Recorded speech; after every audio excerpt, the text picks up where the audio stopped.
Bonjour à tous. Avant de commencer à parler de l'ingénierie cosmique, je voulais vous faire un petit préambule pour vous dire que tout ce que je vais vous raconter est le fruit de mes expériences, de mes questions, de mes recherches et de mes lectures tout au long de ma vie. Ce que je vais vous dire ne représente pas la vérité absolue, mais ce sont mes réponses à mes propres questions. Comme le disait Bouddha, nous devons être notre propre flambeau et trouver notre propre vérité qui nous aidera à vivre. Pour ma part, j'ai découvert à l'âge de 10 ans une sortie de corps spontanée. Puis à 15 ans, j'ai entendu une petite voix me dire la guerre du Schleswig-Holstein jeudi, et j'ai obtenu la composition en histoire grâce à cette voix.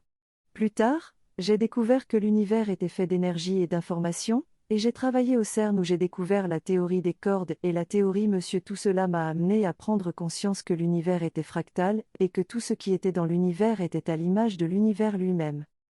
En étudiant les expériences en physique, j'ai découvert le paradoxe PR proposé par Einstein, Podolsky et Rosen.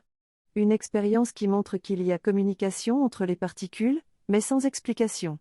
Cette vitesse supraluminique qui anime les choses est encore inexpliquée. Dans le monde de la physique, on en vient à parler d'un champ informationnel, appelé le champ du point zéro, qui serait l'origine de tout, et qui contiendrait des énergies et des matières invisibles dans notre univers. Cette petite énergie qui vit en moi, l'âme, doit s'incarner dans la matière pour vivre des expériences qui enrichiront ma matrice énergétique. Tout cela m'a amené à la conclusion que nous ne sommes pas des corps avec une âme, mais plutôt des âmes qui se sont créées un corps pour expérimenter. Je suis convaincu que nous n'avons qu'une seule existence, constituée de périodes de vie et de mort en alternance. Nous sommes comme des fractales qui se succèdent, vivant et mourant en héros. Je me pose souvent la question de savoir si je suis vraiment en vie, ou si je suis enfermé dans un corps charnel. En explorant différentes approches, j'ai réalisé que le corps énergétique est une dimension importante de notre être, et que les théories des 7 rayons d'Alice Bailey et de Jung, ainsi que la théorie des dimensions de l'univers, convergent sur ce point. J'ai également découvert que chaque individu possède une certaine quantité d'énergie de chaque rayon, qui conditionne sa personnalité et son comportement. J'ai trouvé cela très intéressant, et je me demande comment on peut utiliser cette information pour se transformer et s'améliorer. Je vais vous parler des différentes énergies qui composent notre constitution énergétique. Cela peut paraître compliqué car j'y ai consacré 5 ans d'études, mais je vais essayer de résumer en 20 minutes.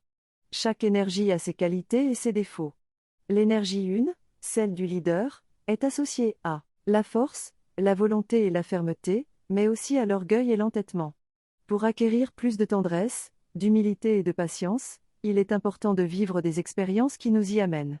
L'énergie 2, celle du guérisseur, est associée à l'amour, la patience et l'altruisme, mais peut mener à la froideur et au mépris. Pour développer la compassion et l'amour inconditionnel, il faut soumettre les personnes concernées à des expériences en ce sens. L'énergie 3, liée à l'intelligence et à la créativité, peut conduire à la dispersion et à l'orgueil. Les personnes avec cette énergie doivent apprendre la patience, la précision et la persévérance. L'énergie 4, celle de la dualité et de l'artiste, peut conduire au tourment et à l'indolence, mais permet aussi la créativité artistique et la générosité. Pour acquérir plus de sérénité et de contrôle de soi, il est important de vivre des expériences qui y mènent. L'énergie 5, celle du technicien et du scientifique, conduit à la précision et à l'indépendance, mais peut également provoquer le manque de respect et la critique. Il est important pour les personnes concernées d'élargir leur vision et leur vue d'ensemble. L'énergie 6, celle de la dévotion, conduit au sacrifice et à l'amour inconditionnel, mais peut aussi provoquer l'amour égoïste et jaloux, ainsi que la violence et la colère. Il est donc nécessaire de développer la tolérance, la sérénité et l'équilibre. L'énergie 7, celle de l'organisation et de l'harmonie, se caractérise par le besoin de rituels et de détails, mais peut mener à la bigoterie et au formalisme. Les personnes avec cette énergie doivent acquérir la tolérance, l'humilité et la gentillesse. En somme, il est important de travailler sur nos défauts pour mieux développer nos qualités et nos énergies. En travaillant sur soi, il est possible de transformer ces défauts en qualités. Cela passe par l'acquisition de différentes énergies, telles que la compassion, l'intellect clairvoyant, l'équilibre mental et moral, la tolérance, l'humilité et la gentillesse. Chacun possède ces dimensions en quantité différente, qui évoluent avec les expériences de vie. On peut ainsi changer et progresser en conscience. Cette évolution se fait à travers des corps énergétiques gigognes interfacés avec le corps physique, qui permettent à l'énergie de circuler grâce aux chakras et aux glandes endocrines. Les endocrinologues connaissent bien le fonctionnement de ces glandes, mais il est possible de les stimuler et de les harmoniser grâce aux pratiques énergétiques et à la méditation. Il est important de comprendre que notre corps énergétique a besoin d'être nourri, et il y a deux façons de le faire, par les voleurs d'énergie qui prennent l'énergie des autres, et par la source d'énergie divine. Pour comprendre cela, il est nécessaire de prendre en compte les différentes couches de notre matrice énergétique, qui interagissent les unes avec les autres. Il y a une grande interrelation entre tous ces corps énergétiques, et il est possible de les utiliser à des fins de transformation et de guérison. En travaillant avec ces corps, il est important de maintenir un regard bienveillant, car nous sommes tous accompagnés par notre âme. En plus de cela, le dialogue intérieur avec notre propre corps énergétique est crucial.